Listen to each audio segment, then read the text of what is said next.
My dad was recently helping my granddad clear out his garage, and in there he luckily found a few old camera bits from back in the day when my granddad was a keen amateur photographer. One of them was this old TLR, the Lubitel 2. Another one was this little old light meter that I've no idea how to use.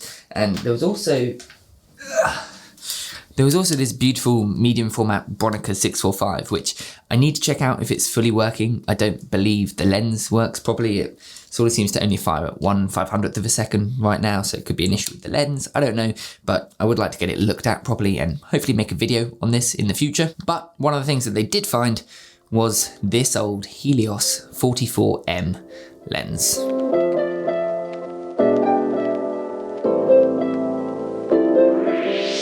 The Helios 44M is part of a series of lenses produced in the Soviet Union for SLR cameras between the years roughly of 1958 and about 2000 or so.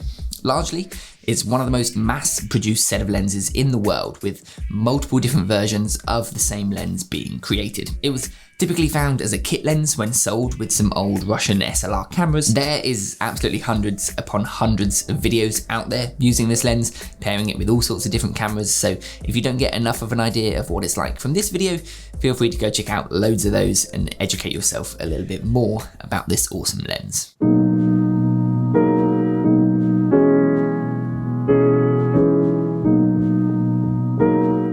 The Helios 44M is an M42 mount, which I've adapted to use on my Pocket 6K Pro using a simple and pretty cheap M42 to EF mount adapter from K&F Concept. This also meant that I could use the lens on my Canon EOS 3, and so I've got both some Pocket 6K Pro video clips using the lens and also some film photos that I took with my Canon EOS 3 to show you today.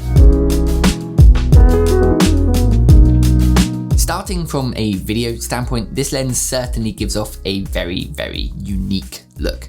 The sharpness, although it is sharp in the center, it falls off pretty drastically from the center to the edges, and it provides some pretty clear chromatic aberration also throughout most of the apertures that I tried out. The entire reason for using a vintage lens like this on a modern cinema camera like my Pocket 6K Pro is to achieve an almost filmic, softer and more natural look, something that a lot of people are really after. Sometimes modern cameras can be incredibly sharp and detailed, particularly when paired with modern lenses and you see every little detail. Like with my Sigma 18-35 and to an extent my Takino 11-16 that I'm using now, I do find them to be a little bit over sharp and not always pleasingly so. So I often pair them with filters like a Pro Mist, or right now I'm using a Cinebloom on the Takina. So using a vintage lens like the Helios 44M sort of achieves that much more naturally without the need to stack a filter in front of the lens. Alongside those characteristics, the Helios 44M is probably most well known for its incredibly swirly bokeh, and this is more prominent when we get to the photo examples a little bit later. For video, I did shoot some B-roll here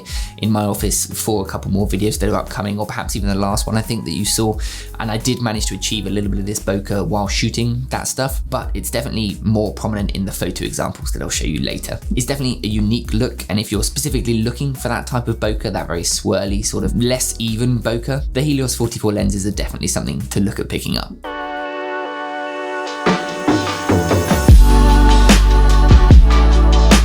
Swirly bokeh is produced largely due to the fact that the lens can open up to an aperture of f2. It has 7 different apertures, stopping down to a maximum of f16. That wide open aperture of f2 is pretty low, and it means that you can definitely use this lens in low light.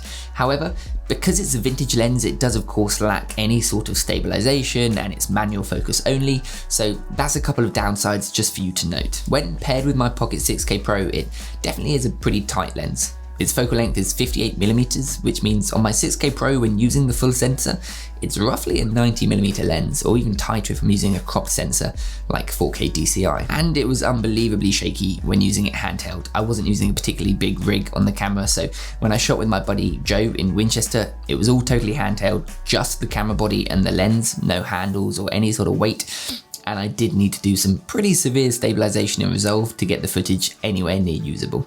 Final Cut Pro stabilization just didn't really work with it at all. DaVinci Resolves I find to be a little bit better, but you've probably already noticed a few artifacts in some of the clips directly as a result of the need for that stabilization.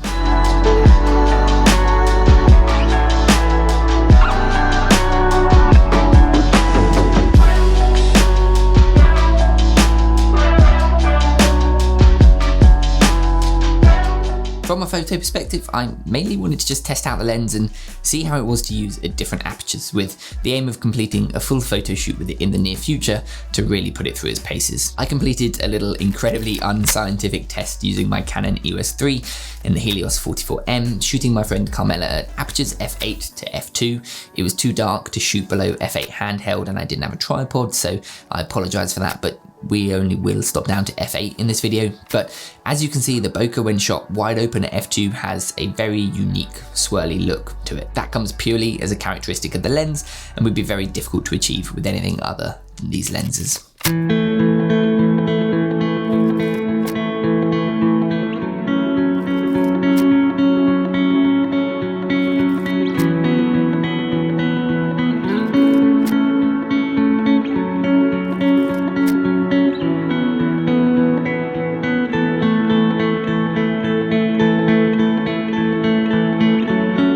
From a shooting perspective, the aperture ring is very nice and easy to use, it turns beautifully. However, on this particular lens, the focus was pretty hard to turn, and so it was very difficult to manually focus whilst looking through a viewfinder and not moving the frame at all. This may have just been my particular model.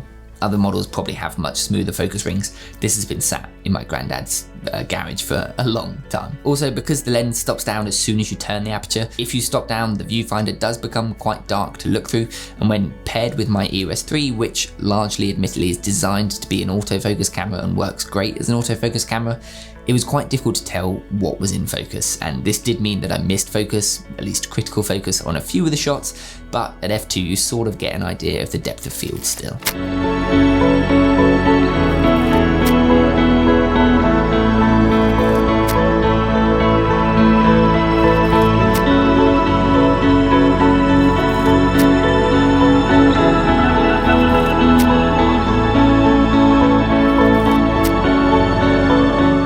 Overall, however, this lens produces some incredibly unique and interesting results, and I can see myself wanting to use it for some of my video work, particularly when aiming to achieve a particular look, and also I'd love to use it for a full photo shoot sometime in the future. So if you'd like to see that one on the channel, do let me know down in the comments. But for B-roll and things going forwards, particularly in my office, I actually really liked how that looked. It creates that very dreamy and natural look and that vintage feel that's often very difficult to achieve with modern cameras, and I think for that reason it opens up a lot of creative possibilities to create some really unique and intriguing imagery, and it really fits the sort of ideals of the channel in terms of talking about film photography, and I think the studio B-roll sort of fits in a little bit better when I use this lens. If you've used the Helios 44 before or are now thinking perhaps about picking one up, please do let me know your thoughts in the comments down below. Feel free to leave a like if you enjoyed and subscribe if you do want to see any more of my content. That's all for this one. Stay safe, stay happy, and I'll see you in the next one.